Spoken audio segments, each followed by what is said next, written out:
The broadcast is now starting. All attendees are in listen-only mode. Hello, everyone, and welcome to this BoardDocs subscriber webinar series. Today, we'll be talking about maximizing efficiency and time, board management solutions at work, and we're featuring Huntington County Community School Corporation. And thanks again to Indiana School Board Association for their support in this webinar as well. So just a few announcements. The webinar will last approximately 60 minutes. We ask that you please mute your lines and please send any questions that you have into the Q&A box, and we will address them at the end.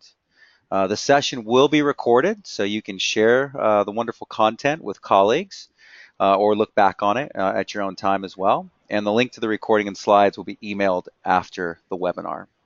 My name's Tom Duncan. I'll be moderating today and part of the BoardDocs team. And I am excited to be joined by, once again, we'll start with Cindy Gray, the Executive Secretary there at Huntington County Community School Corporation. Cindy, good to be back talking with you. Yes, good to be here, Tom. Thank you.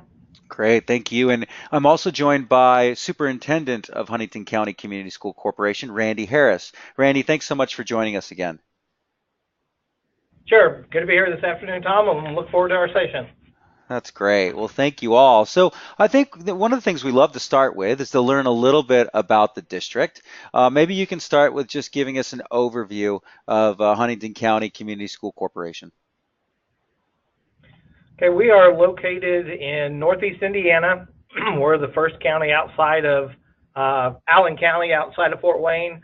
We are, I think, the third largest by square mileage in Indiana.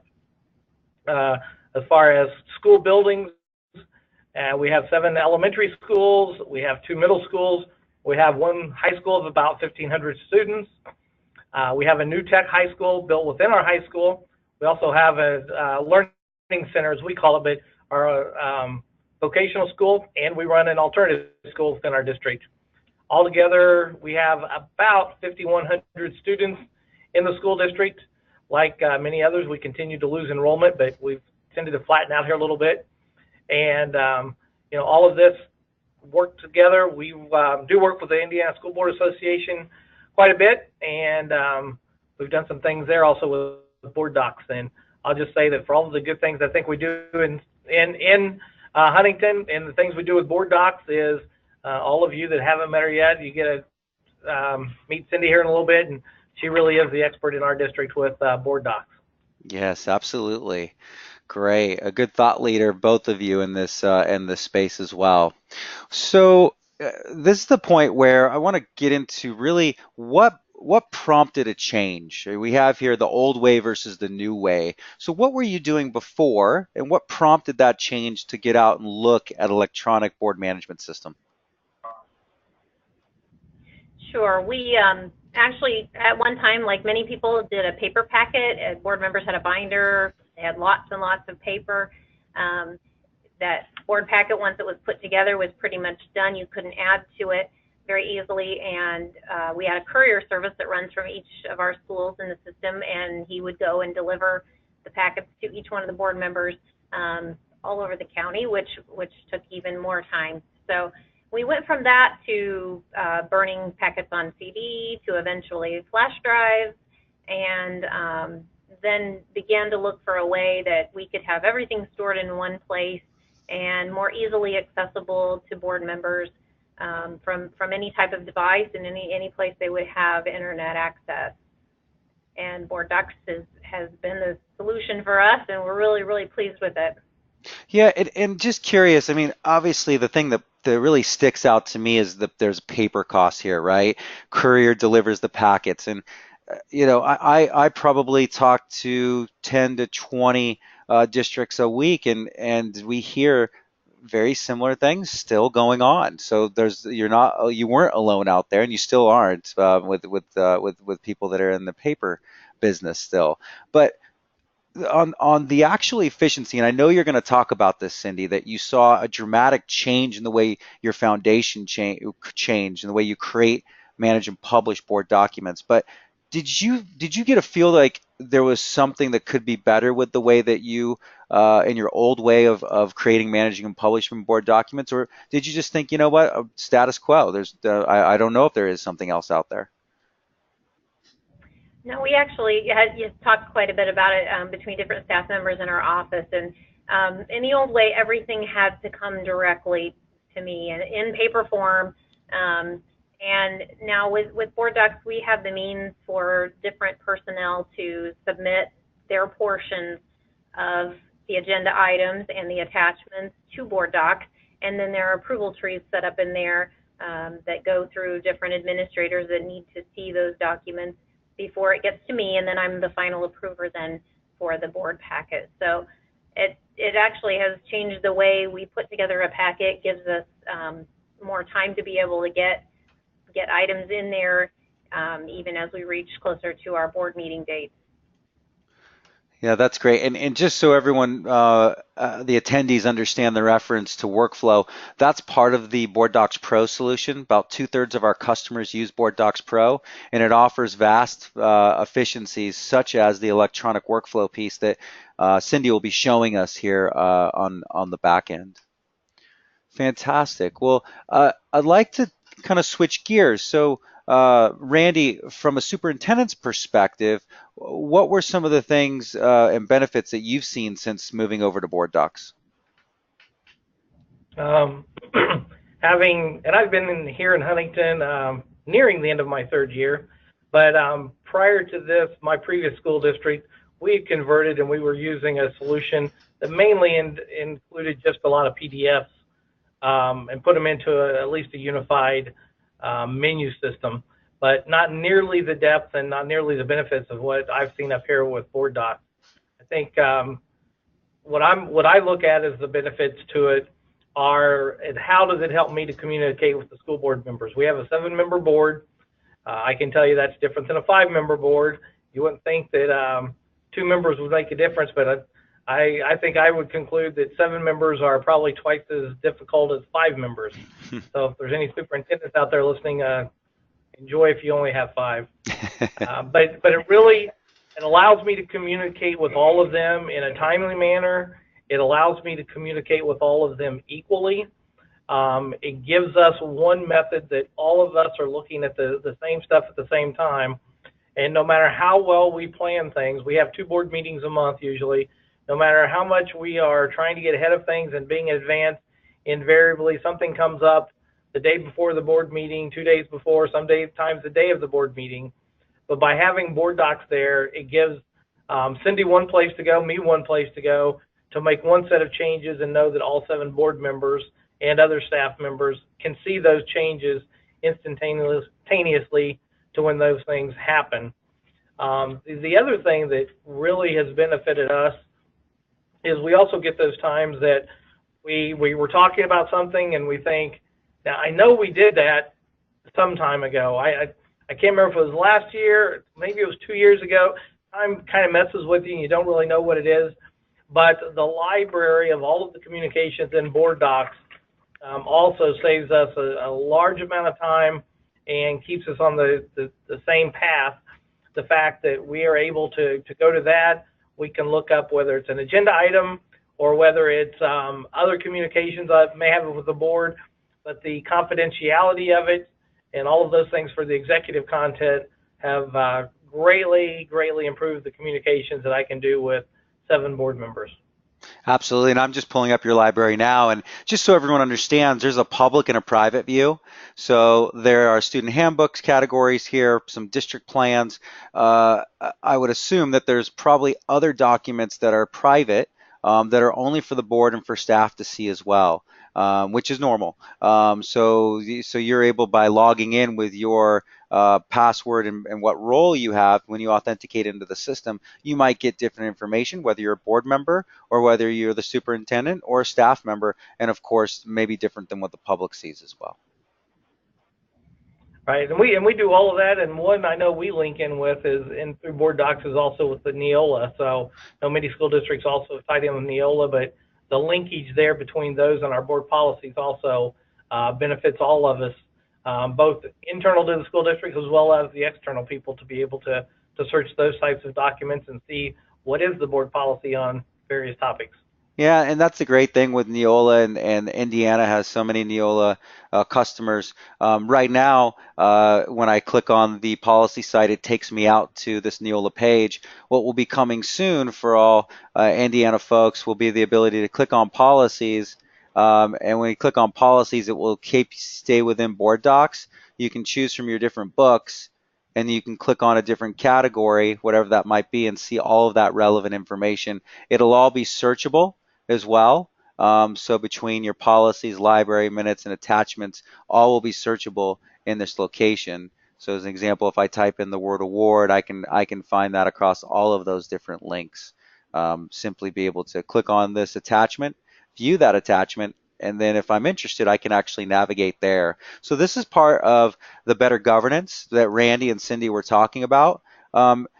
Just from a perspective of the search capability, I know that's one thing we were going to talk about. Do you see better governance not only during the meeting, but the research, the staff time coming up to the meeting? Maybe you both might have a view on that from different perspectives.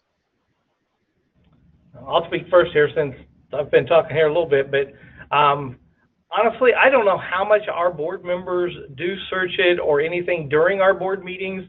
Usually we're pretty focused on going from one item to the next, and there's not a whole lot of time there.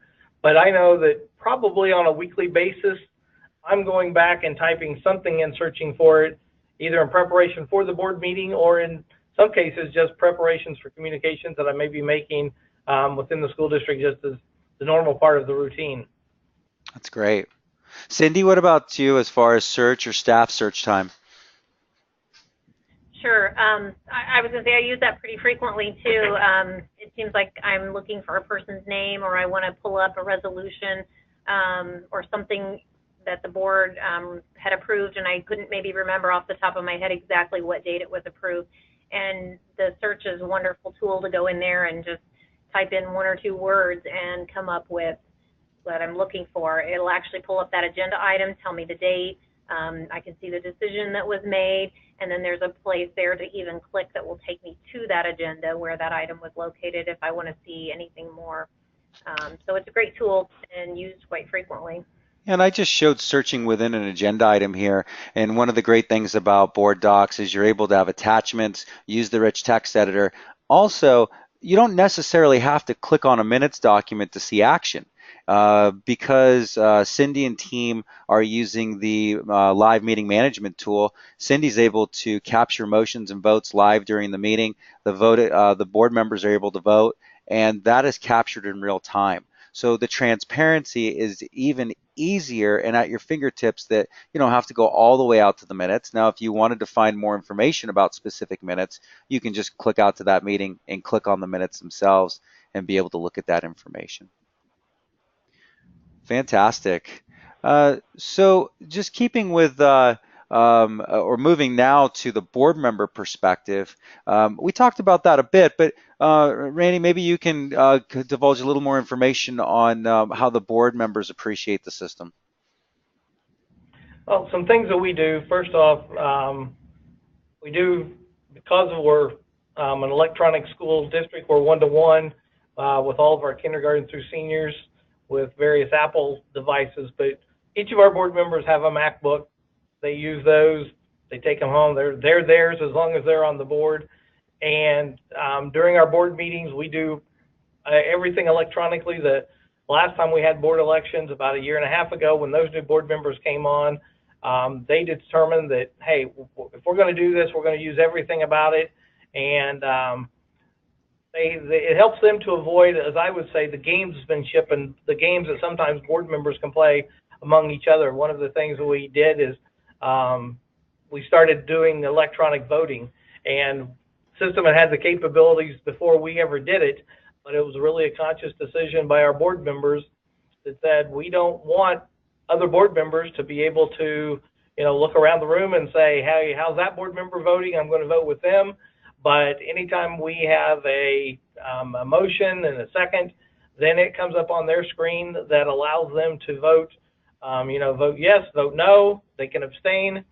So it's one of those, as we do it, the board members just know that it's all on them individually that they make their determinations. And we sit around for probably, I don't know, 5 or 10 seconds. Sometimes it seems like 20 minutes, depending on the, the type of vote they're taking. And sometimes it seems like it's really quick, but it's really not that long at all. That the board members vote, and then we see it up on the screen and know whether the motion did or did not pass. So Absolutely. I think they appreciate that, the ability to know that all of them are on equal footing and nobody really has an advantage to the voting process. Yeah, and as you're talking here, I've just brought that up, and I was kind of going between screens so everyone understands at home. This view here is what Cindy and team has, where they're taking the actual minutes, and I simply clicked on motion. It pulled in that recommended action that was already built within the agenda, so it's a nice, crisp integration between agenda and minutes.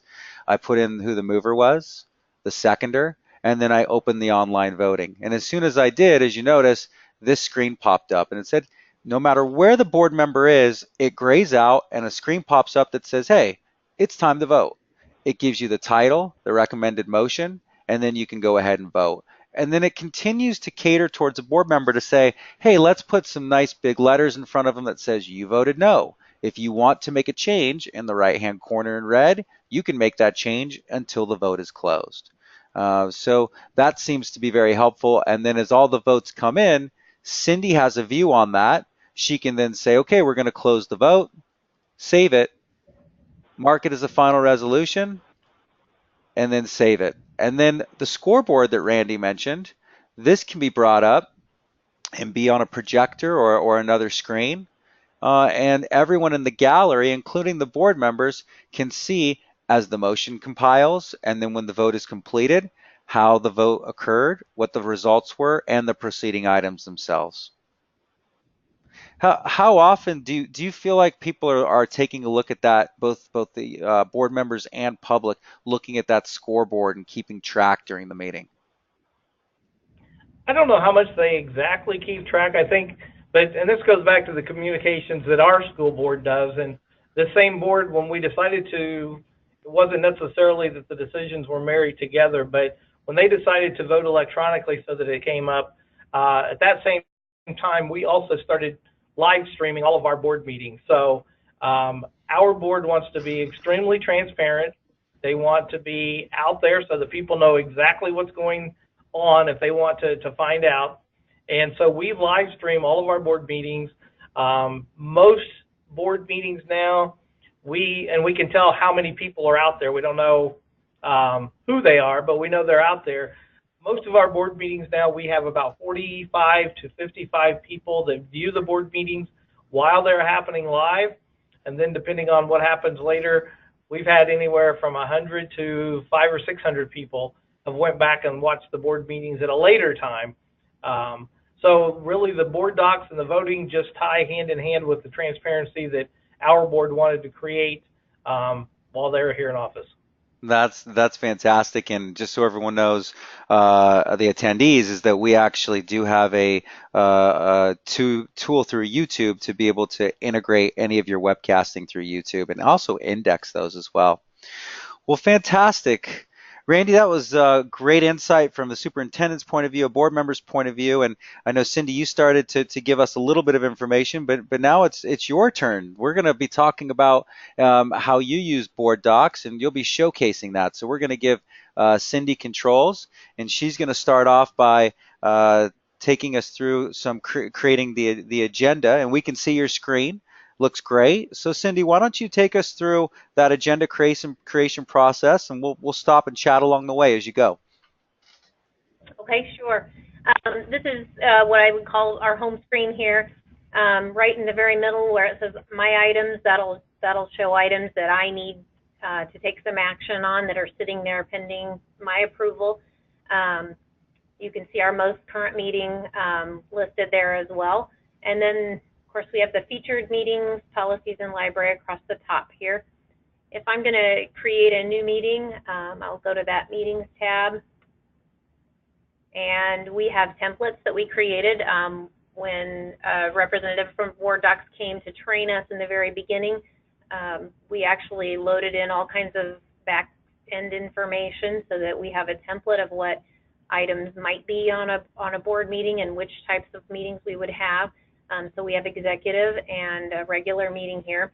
I can right-click on that regular meeting and copy that as a draft, and it's gonna pull up all the different things that we've already loaded in during that training that we might want on an agenda. If I don't want any of those, I can uncheck them. I can say check none. If I want to just uncheck one or two, I can do that as well, or I can check all. So then I'm going to go up here and say duplicate, and it has duplicated a meeting. It calls it copy of regular board meeting and has today's date on it there. I'm going to go to a test. I actually created a test meeting here so that we could practice on that today. And so when I click on that meeting date, it tells us where our meeting is going to be located. This is all information that the public would see, and a little bit about our corporation, and I can click on View Agenda. And all of those items that were listed in that template are now automatically here. Before I ever do anything else, they're already there loaded, ready for us to use. So down the left-hand side of the screen are each one of the agenda items. Each one has a category. I can add to that even later on. It's not a complete list usually at this point. So I can add items to it. I can add categories to it.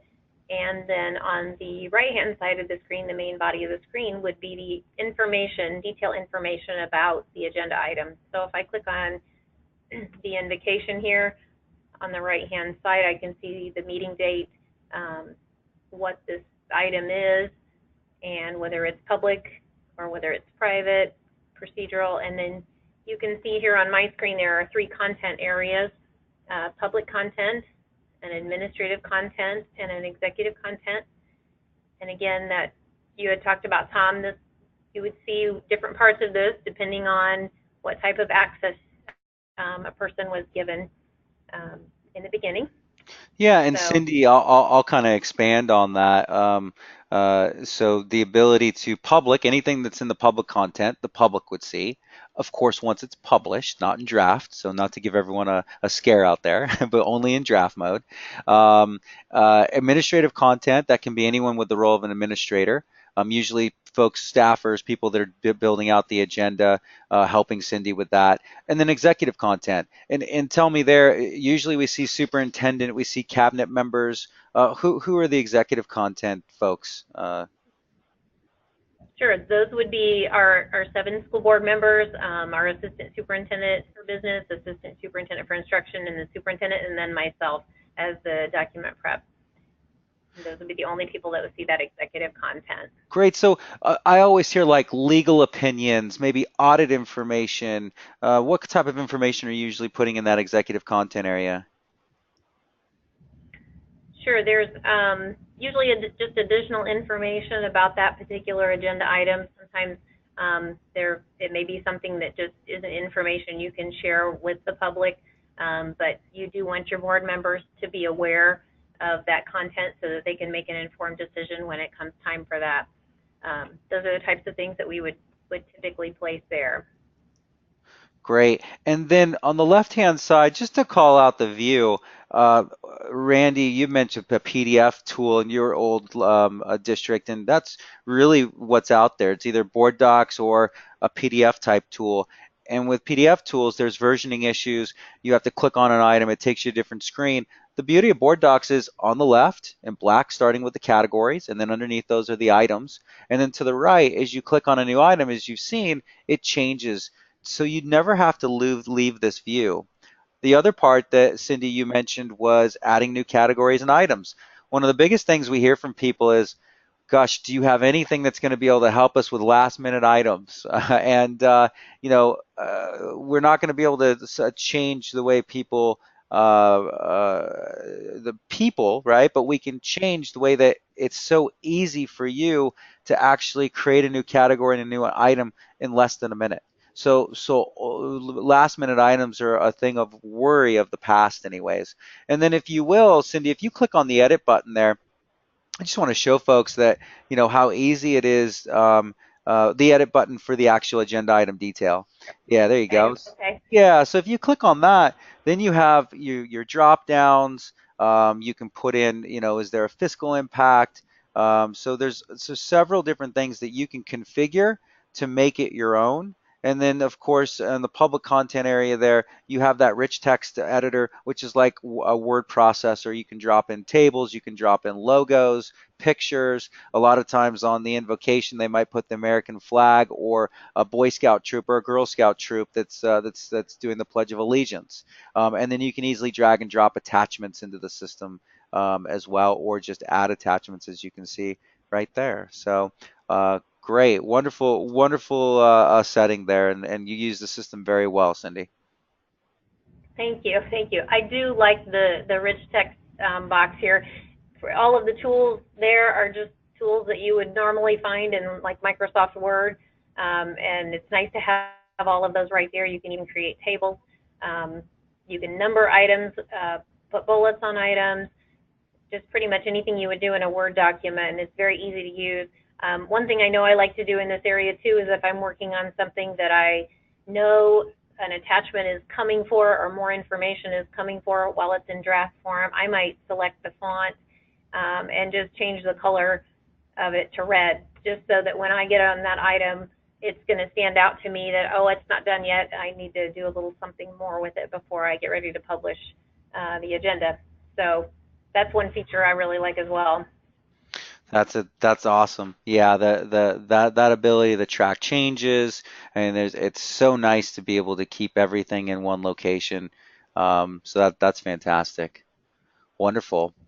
Well, I know, so this is your view, and if you need to create an agenda item, you can, right? So we might have some board secretaries on the call, and they're looking at this, and the one thing that you did mention was one of the efficiencies of BoardDocs Pro is that electronic workflow, right? So the ability for you not to be the one intake valve, but for you to manage the process of items. So through the approval tool, you allow other departments to actually add items, but you get to control those items and see in workflow. So I know you created some items in workflow in this test account. Why don't you take us through the process? Sure. We have our human resource specialist that typically will submit all of our personnel items for each agenda. She'll do that a few days in advance and gives it a chance to get through the workflow process. So you can see on the left-hand side here that the new classified employees she has submitted. It was submitted by Patty Broadbeck, and it is waiting for me for my approval. So when I click on that item, I can go in here and take a look at this item and see if everything looks as it should be and if it's ready to go for the board meeting. If it's not ready to go, I can actually reject that item by hitting the reject button at the top, and it would send it back to her. If that were the case, lots of times what I'll do is I will use the edit tool, and I'll go down here in the rich text field, and I'll put a little message in here to her as to why I'm rejecting it, so when she gets it back, she knows why. And then I would just save that, and I could hit the reject button, and that gives her a chance to do whatever she needs to do to that agenda item, and then she can resubmit. If it's ready to go, I can just click the approval button here at the top, and it will be approved by me, and it will be ready to go. Some approval trees, we've got 2 or 3 members. In this particular one, we've got two members, myself and assistant for business. And if for some reason he's not available, he's at a conference somewhere, or he's in the hospital, or whatever it might be, somehow he's not available to approve items, there is this magic wand up here at the top that's called Force Approve, and I can click on that, and I could actually force approve it beyond him so that it can get to me and be available for the board meeting. I love that the term magic wand resonates throughout all of our clients, because it's called the force approval button, but everyone fondly calls it the magic wand because it is just that magic. So for all of you folks out there, go ahead. I'll let you talk about that. Sure, and that's okay. And I have to say there aren't really many times I have ever had to even use that. Although there have been times that I have had to, so it's nice that it's there. The fact that BoardDocs is online, any place, our staff has internet access and a device. They can typically log in and approve items along the way. So I've actually myself been at the BoardDocs conference and ended up publishing a meeting from far away from home. So it's a really nice tool, but that is handy just in case you ever need it. Absolutely. And on the left-hand side, so Cindy, take me through your process. If you want to just check on the upcoming agenda to see if items are in workflow, you just open up the agenda, and on the left-hand side, you can see by that designation in workflow what's going on, right? So you have full transparency. Yes, yes. And I'm going to go ahead and approve that item. So if I approve that item, it's going to give me one more chance and says, are you sure you want to approve the item here? And I'm going to say, okay. So if I accidentally clicked on it, I would have had the opportunity there to click cancel. And now that item here, new classified employee, no longer shows that it's pending my approval. Right. And it's in order, ready to go. If I decided I didn't want that to be number 6, I actually wanted that item to be number 4, I can click and drag that item up and let it go, and it automatically renumbers that and makes that item number 4. That's been a huge benefit, to be able to reorder items that easily and that quickly. We used to have to go back through and change the original Word document of an agenda and reorder all the numbers one by one, and it's been nice to be able to just drag and drop that item right where we want it. Yeah, that's... You can even drag it. Go ahead. Sure, you can even drag and drop items between categories. If I decided I didn't want that item to be under the consent agenda, I can even drag and drop that up under another category. I can put it up under students there if I want to. Yeah, absolutely. Randy, obviously, as you said, Cindy's the expert here, and she's obviously demonstrating that from an expert, just from a efficiency standpoint. How much are you involved with workflow, and what have you seen as its benefits? None at all, because I intentionally let Cindy do all of it. There's a lot of people around the office, but really it is Cindy who coordinates this and the agenda and the workflow from the superintendent standpoint, and she does an outstanding job with it, so I kind of stay out of the way with that. I view it honestly not a whole lot different than my calendar and some other things on my schedule. It's a lot better if it goes through one person instead of going through others, and especially the two of us. Virtually, if I come up with anything, I'm telling Cindy about it, or if there's anything else that comes to either add or delete from the agenda, she's talking to me. That our offices are right there together, and so we're in constant communication about it, but then she takes care of it and makes sure that it's done and done correctly. Yeah, that's great. When you have efficient tools, things can operate as such, right? So that's fantastic. So Cindy, I know one of your other items is copying items into future agendas. So take us through that. Sure. I stuck some policy in here just because a lot of times, typically policy, you'll have a first reading, give the board members a chance to review it, and bring it back to a later meeting for a second reading and possibly approval. And so many times with policies, and we'll have maybe 15, 20 policies listed in here at one time, which is quite a bit to read through, quite a bit to add. So what you don't want to have to do is recreate all that in a second agenda when you bring it for a second reading.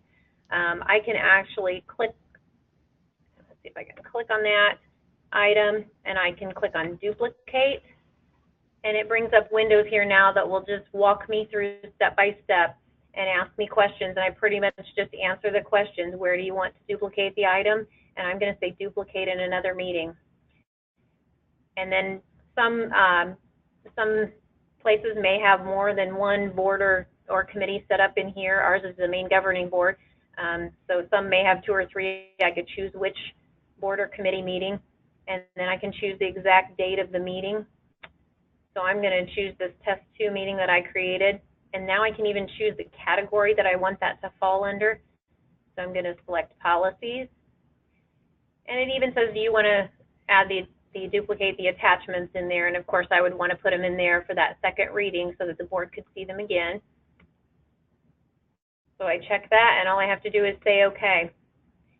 And that whole section with all the 15 or 20 policies attached would get moved over, copied over actually, into that next meeting with just that simple.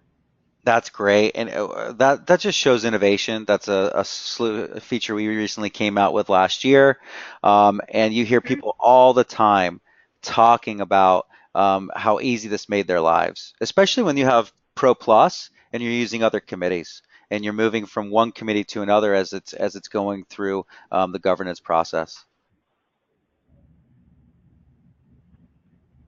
Great, I think that was a feature I was really excited to see happen, because that was one I know that myself and many other document prep people had wanted for a little while, so we were all glad when that happened. Absolutely, that's great. I know you were also going to talk about publishing the agenda before you finished with search. So was there anything else on agenda item creation before you went to taking us through the publishing piece? I think those were the main parts to it there. I love being able to drag and drop attachments into the agenda. If you're in an agenda item and you click edit, I can just pull up my folders and I can choose a file.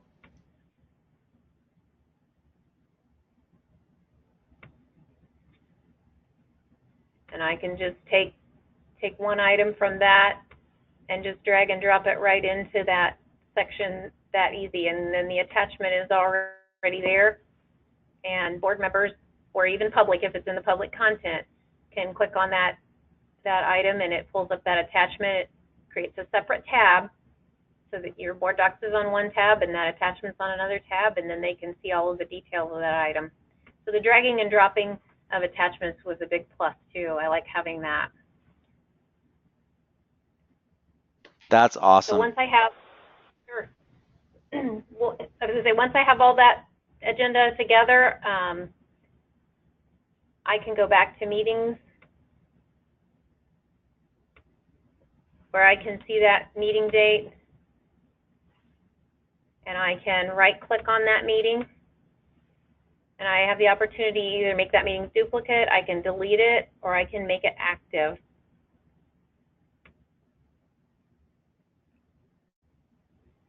I wasn't going to say anything because I wanted to show this, but that's the beauty of BoardDocs, the fail-safe, is because you have something in workflow, and I knew you still had one more item in workflow. Until that item is approved, it cannot go out to public. So just another great fail-safe with BoardDocs. Sure. So we'll approve that item.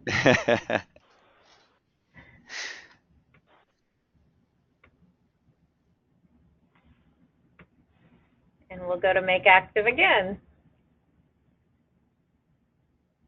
Meeting now active. There it is. So you mean to tell me you did not have to call a webmaster? You did not have to do 2 or 3 different steps. It's just a right click and there it is.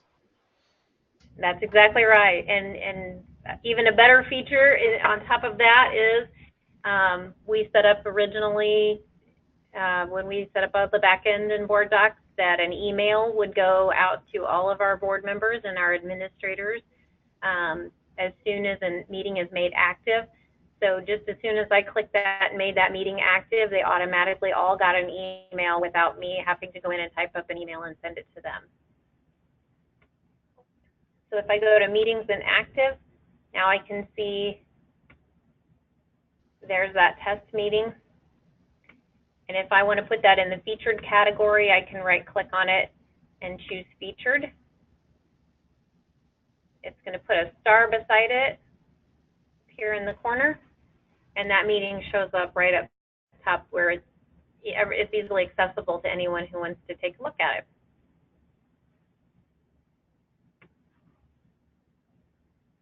one of the nice efficiency features within Pro as well, is when you make an item active and then feature, it'll automatically send notifications out to your board members and different folks, whether they're admin roles or executive roles as well. So they automatically get that email. They can click on a link, or they can go to their featured page and be able to click on the new featured meeting that's come up.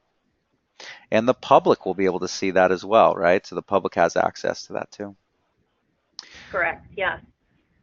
Well, great. I think the last item was search. I know we touched on that a bit, but if you had any search examples you wanted to provide or talk about. Sure. I clicked on the hourglass there at the top, and the search window comes up. I might search for a resolution that our board has approved, and all I have to do is type in the word.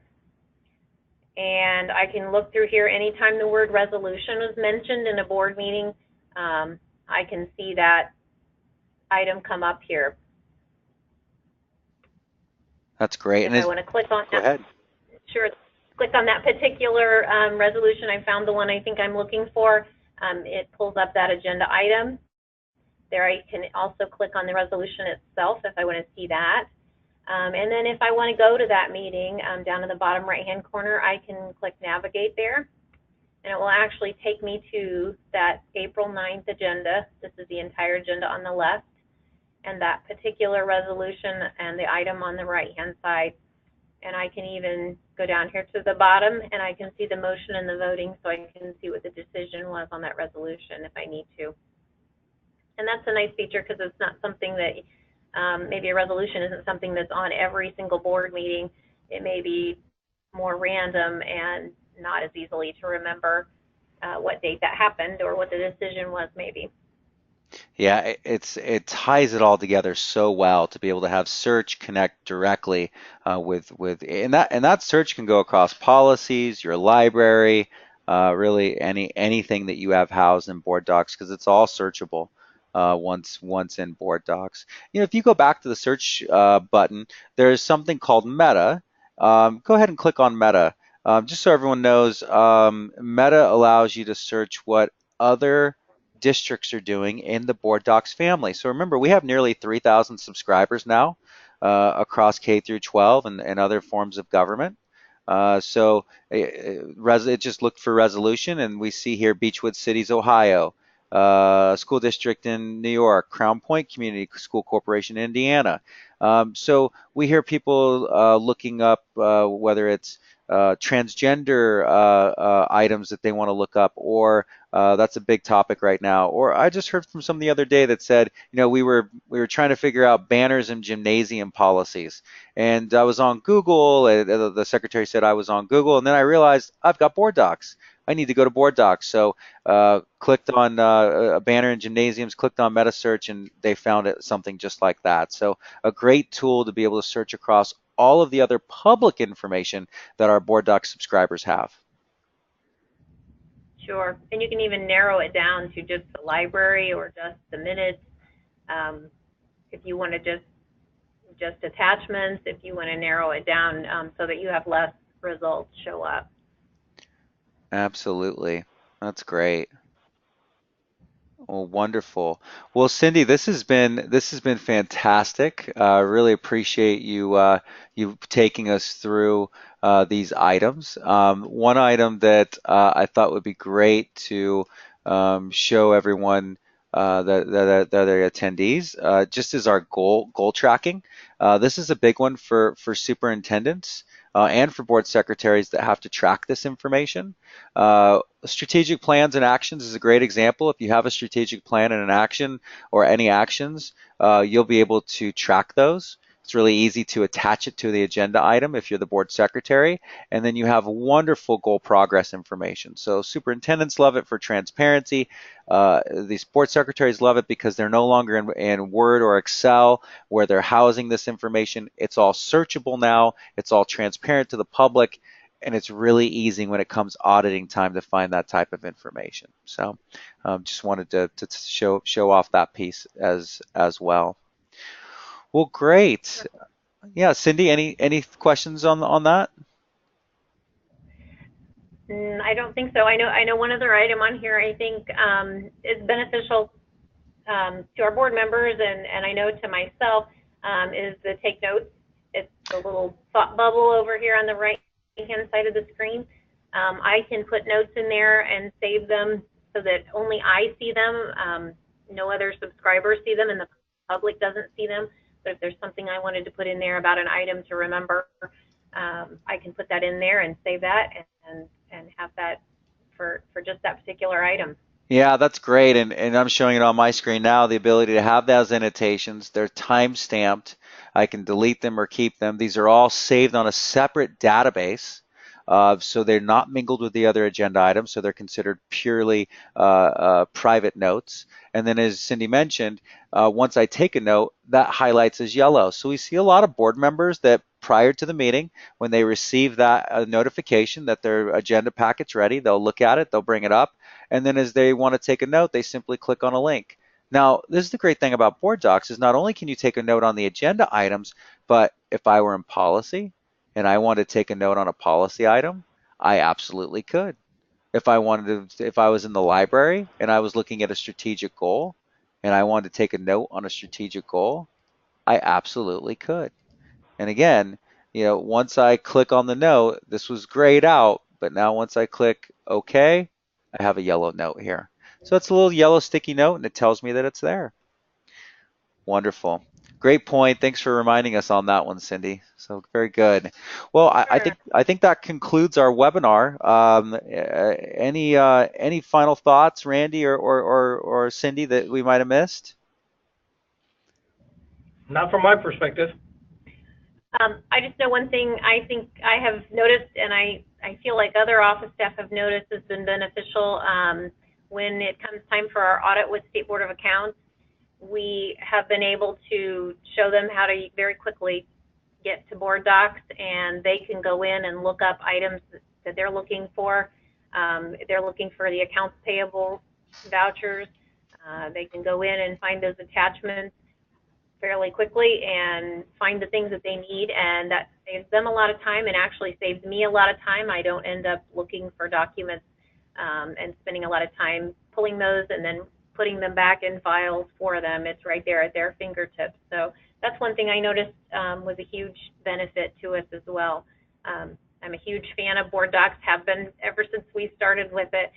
I kind of joke around the office sometimes that BoardDocs can't go anywhere because I'm just not going to let that happen. Well, we're here to stay and just getting better every day. So especially with subscribers like yourself. And, we have a great community here. The BoardDocs experience is real. We have a user conference every year. So it's wonderful. There's a user conference in Orlando in September. And it's a great opportunity for our community to get together, discuss ideas, get trained on product, and really just get together and be able to share best practices as well. So, well, fantastic. Well, go ahead. I've been to the conference about 4 times now. I appreciate that opportunity that our board allows me to go to that. I have to say I've learned something new every time that I've gone, and that something new has saved me even more time and made BoardDocs even more of a favorite and easy to use. So I always appreciate that conference and the opportunity to attend that, and I would highly recommend it. Well, thank you for that endorsement. That's great. And a question just came in. We'll answer this question, then we'll let everyone go. What's the big differences between BoardDocs Pro and LT? LT is a great tool. It's a starter tool. It allows you to do agenda creation, policy creation, and all the search capability. But Minutes allows for much more. And as you saw today with the workflow that Cindy showed us, the live meeting management tool with Minutes and the live voting that Huntington's using as well. And the ability to take notes, the ability to have notifications come through. Those are some of the big differences that you see with BoardDocs Pro. And then again, we have a bolt-on to either LT or Pro, which is Plus. And Plus allows you to have separate confidential meeting bodies So if you have a district that has a few different committees and meeting bodies and different document publishers that usually handle those, we can make those separate and confidential. Makes it really efficient, really easy, and to the point about the auditing, makes it really easy for accreditation and different auditing tools at the end of the year as well. But if you'd like more information, as you can see on the screen here, Cheryl Dombey works with all of our ISBA subscribers and potential clients. Her email is cdombey@boarddocs.com. And of course, if you have any questions, just peer-to-peer, Cindy has put her email up there as well for any questions. Well, great. Well, Cindy, Randy, we thank you so much for your time. We thank you for being a subscriber and to adding this experience here at BoardDocs. Really appreciate your time and energy today. You're welcome. You're welcome. Thank you. Thank you. Well, to all of you, thank you for joining us today. Again, thank you to the Indiana School Board Association for the partnership that we do have and for supporting this webinar. And until next time, everyone have a wonderful day and take care.